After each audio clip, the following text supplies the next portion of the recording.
Hey, I'm Gretchen Bridgers of the Always a Lessons Empowering Educators podcast, a part of the Education Podcast Network. Shows on the network are individually owned and opinions expressed may not reflect others. Find other interesting education podcasts at edupodcastnetwork.com. Hey, what's up, Burned In Teachers? Welcome to episode 74 of the Burned In Teacher podcast. This episode is airing in August of 2020, and oh my goodness, let me tell you, it's been a wild ride, hasn't it? Now, in this episode today, though, we're going to focus on what you can do with what you have where you are, because it's times like this where we overwhelm ourselves easily with stories, lies, and our own high expectations that can set us up for burnout, sometimes even before the school year starts. Are you ready? Good, because we're going to get started. Let's go. Welcome to the Burned In Teacher podcast. I'm Amber Harper, and the educators on this podcast are brave enough to share their stories of burnout with the world. On BIT, we get real, we get honest, and we take action. Action against the burnout with stories from burned out teachers, advice from experts, and actionable steps you can take today to beat the burnout and become a happier, more fulfilled human being. Let's get started. You know, during my 12-year teaching career, it seemed like there was always something throwing off my lesson plans, my mindset, or my goals. And when I began to burn out and tried to talk about it, all I heard was, join the club, go for a walk, have a glass or 3 of wine. This is just the way it is. The current challenges you're facing, distance learning, new technologies, higher expectations, discipline issues, a personal crisis, a global pandemic, all of these challenges make your everyday life seem unmanageable.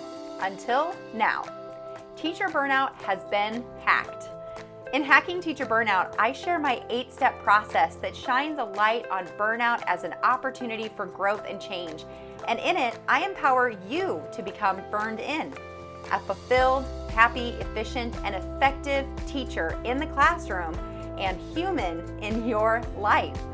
You'll learn the steps you can take to feel ready for the next challenge, take actions based on your burnout type, thrive, not just survive, both professionally and personally, and cope with any challenge, plus much, much more. Hacking Teacher Burnout is coming out in September of 2020. So go to htb.burnedinteacher.com and get on the waiting list to be the first to know when it releases, or place a bulk order for your staff. The Burned In process has empowered teachers to believe that they deserve and can achieve a happier and more fulfilled career and life. And I know this process that was built to help you go from isolated to empowered whenever you need it will work for you too. Go to htb.burnedinteacher.com and of course, burn on. Hey, what's up, you Burned In Teacher you? Thank you so much for tuning in to the Burned In Teacher podcast. This is episode 74, and this is one part burnout and all other parts action, inspiration, and support for teachers dealing with burnout.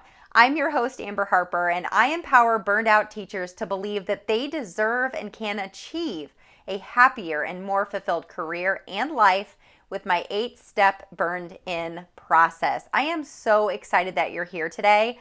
This is the first episode of post-summer pandemic, quarantine, virtual teaching.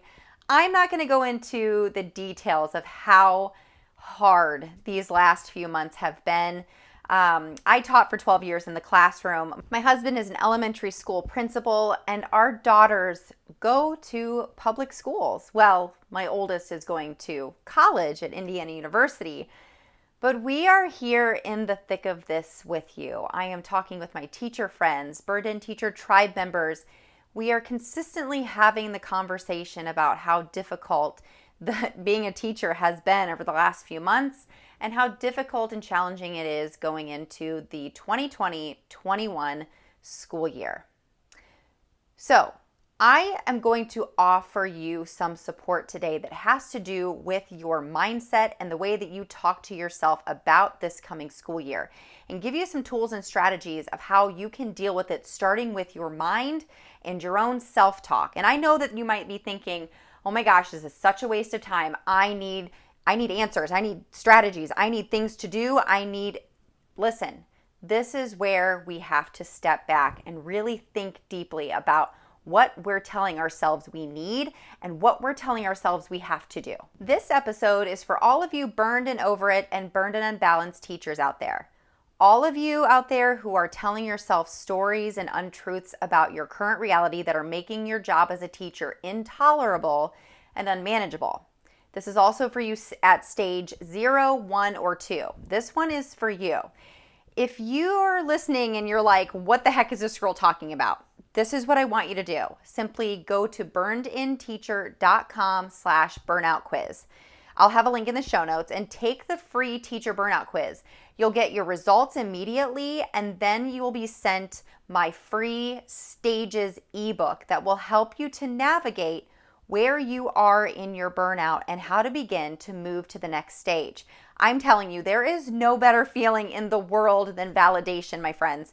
So if you're feeling crazy, like you're a bad teacher, or you're feeling horrible for the way that you feel, like you're the only one out there that feels the way you do, let me tell you, you're not. Thousands of teachers have taken this quiz, and the minute that you get the results, you'll find yourself on your journey out of burnout and closer to being burned in. One more thing.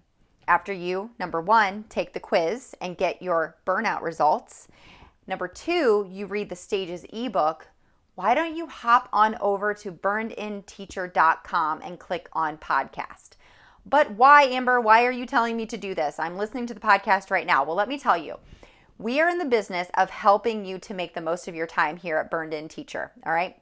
So why not only listen to episodes that are meant for your burnout type and your stage of burnout? All you have to simply do is click on your burnout type or stage, and bam, we have handpicked the episodes that are meant just for you right there on the screen.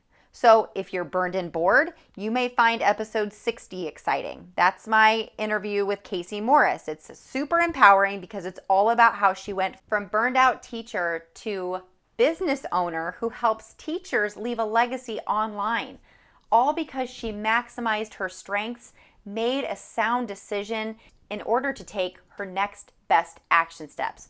Or if you're burned and unbalanced, I will recommend for you episode 58, How to Create a Schedule of Your Dreams, where I lay out simple steps you can take to set boundaries and create an action plan to help you leave school or close your computer and live your life on your terms. You see, we've got you. There are over 70 episodes dedicated to you becoming a happier and more fulfilled educator and human in this one life that you have. And we want to make it as simple as we possibly can for you to find the episodes that help you to take action and grow through your burnout.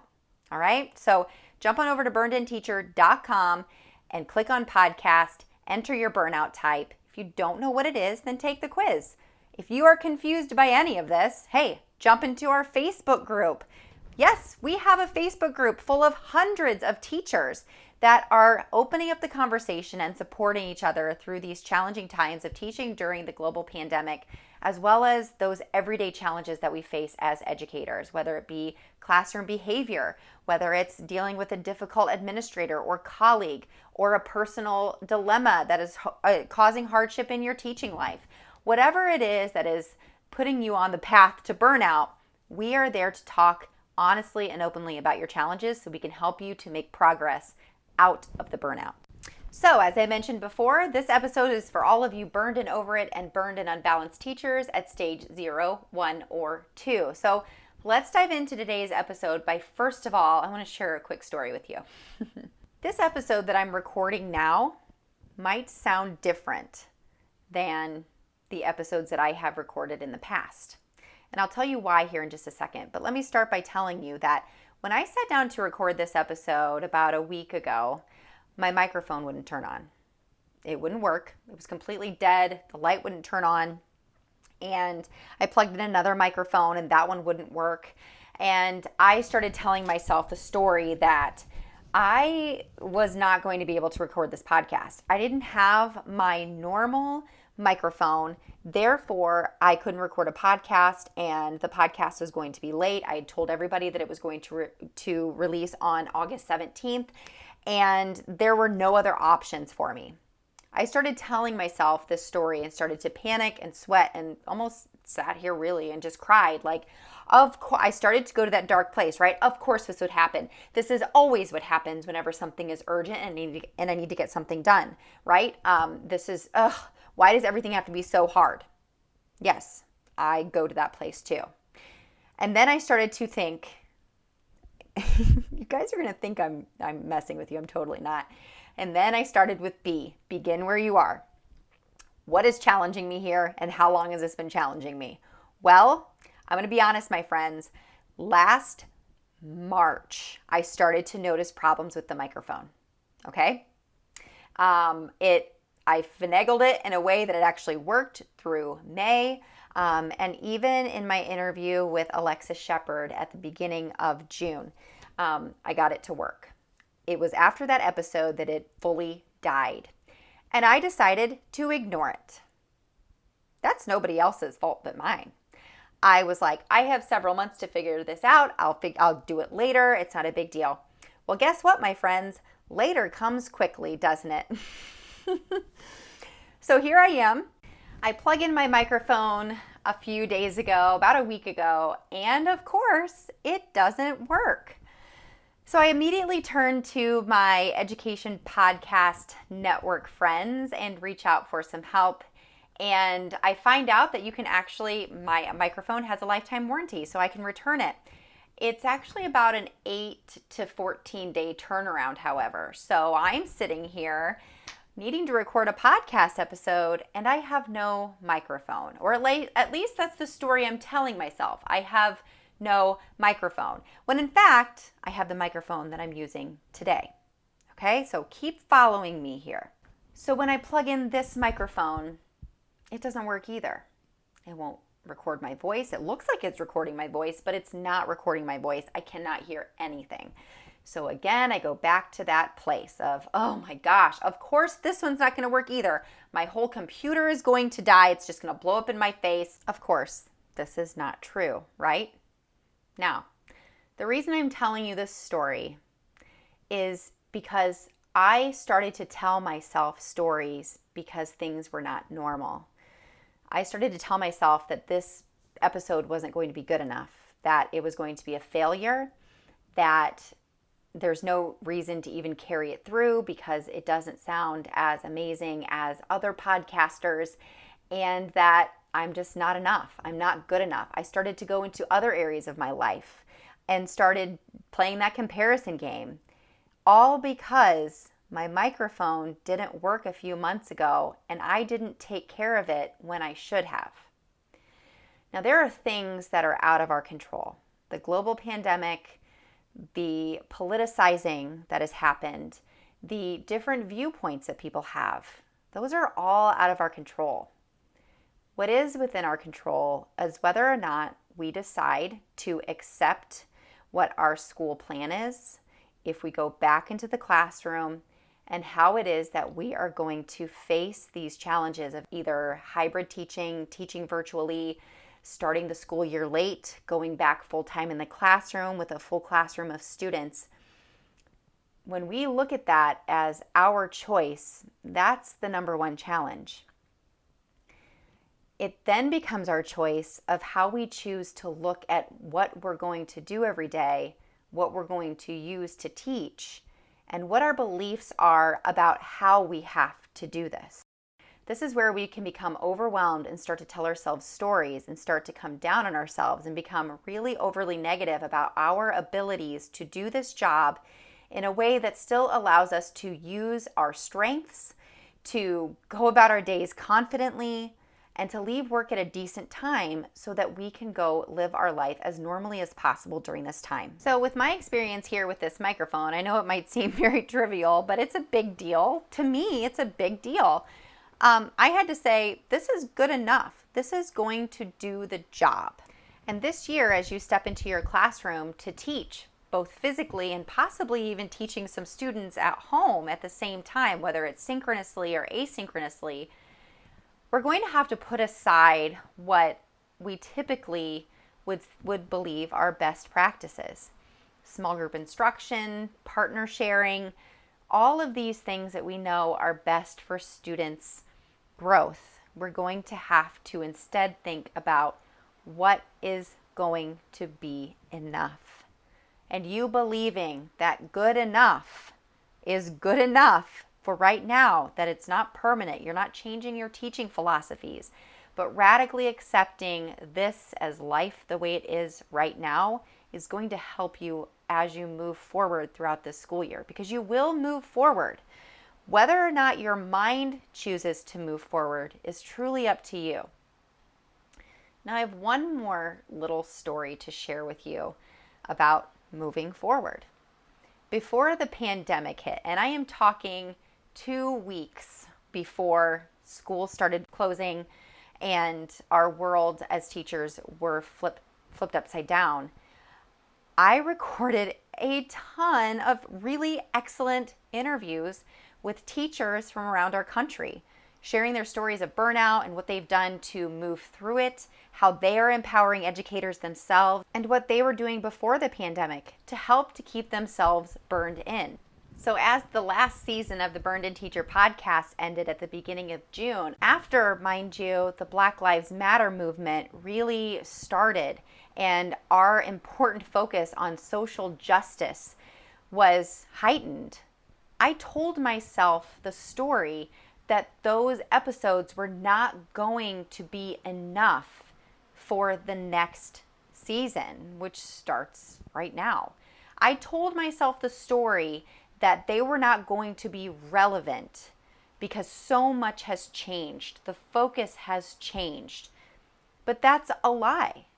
They are good enough. In fact, they are more than good enough, because these episodes were recorded, these interviews were recorded when things were quote unquote normal. And what is normal anyway? That's also a story that we tell ourselves. So in the coming weeks following episode 74, this episode, the first episode of season 4 of the Burned In Teacher podcast, you're going to hear interviews from February and March. And I'm telling you, they are refreshing. They are energizing. And I almost feel like they're refreshing and energizing because they were recorded before the conversation always turned to the pandemic and how difficult teaching is virtually and with hybrid model and all of these different views on how it should be handled. This helps us to focus forward on the most important things, our actions, our mindset. None of that has to change. Not one of those things has to change. What has to change is our narrative with ourselves. What has to change is our story, the story that we're telling ourselves every day when we wake up, whether we're getting dressed to go to school or we are getting dressed to teach from our computer, whether our school year has been postponed for another 3 to 4 weeks. You have control over you. Whether or not it's good enough is up to you. You get to choose. It's all a choice. And I'm choosing to air these episodes. Of course, I will have intros and outros that are current, right? But these conversations are still important. They're still meant to help you. They're still empowering. They're still one part burnout and one part action, inspiration, and support for you. Things will get back to quote unquote normal. In fact, in a way, I hope they don't return to quote unquote normal. We've learned a lot about ourselves as a nation. We've learned a lot about our education system. We've learned a lot about our need to have anti-racist conversations and how we can reach the needs of students in different learning environments. We've learned a lot. We've learned that normal maybe wasn't enough. And that's what I want you to think about this week as you go into your school week, whatever that looks like for you. Do the best you can with what you have where you are. Do what is enough for you. Because if you consistently feel and tell your story that you're not good enough and that you have to solve all of the problems that you see surrounding you every day, you will burn out. You will stay at a stage 0. You won't grow. You won't think about what your next best action steps are to serve yourself so that you can better serve your students and your family and your friends with what works now in the moment. So here's what I want you to do this week. I want you to write down everything that you feel like you have to do. Have to do meaning that if it doesn't get done, your administrator, your parent, your students, your colleagues, everyone will notice and the world will fall apart. Then I want you to write this sentence at the top of a piece of paper. What if it was simple? What would be good enough? What could I use that is enough using what I have where I am in the moment so that I don't work 70 hours a week, so that I don't leave work exhausted, so that I'm not negative every night and every morning? What if it was simple? I invite you to post your ideas in the free Burned In Teacher Facebook group at community.burnedinteacher.com. Let's have a conversation about this. Let's talk about using what we have to keep things simple and make things good enough. Good enough not being that we're failing our students, but a lot of the time when we think we're being a failure, we're actually just keeping it simple. We're not comparing ourselves to Instagram or Pinterest or what other people are doing online or what they're saying. We can be good enough and do what we can and do the best we can with what we have where we are. Now, take a deep breath because you just took another step to becoming a burned in teacher. And I'll see you next week when I interview my friend Dawn Pensack, and she's going to help us to use EFT. I'll teach you what that is and what it looks like for simple stress management wherever you are, in whatever situation you are in, to change your mindset, to change your breathing, to change your focus, so you can do this incredibly important work. See you next week. Burn on. If you enjoyed today's podcast episode, you can head over to burnedinteacher.com where you can access the entire vault of Burned In Teacher podcast episodes and more information about ways I want to help you go from burned out teacher to burned in human. If you enjoyed today's episode, I would be so grateful if you would head over to iTunes and leave a review and a rating about the Burned In Teacher podcast. Until next time, take a deep breath because you just took another step to becoming a burned in teacher. Burn on.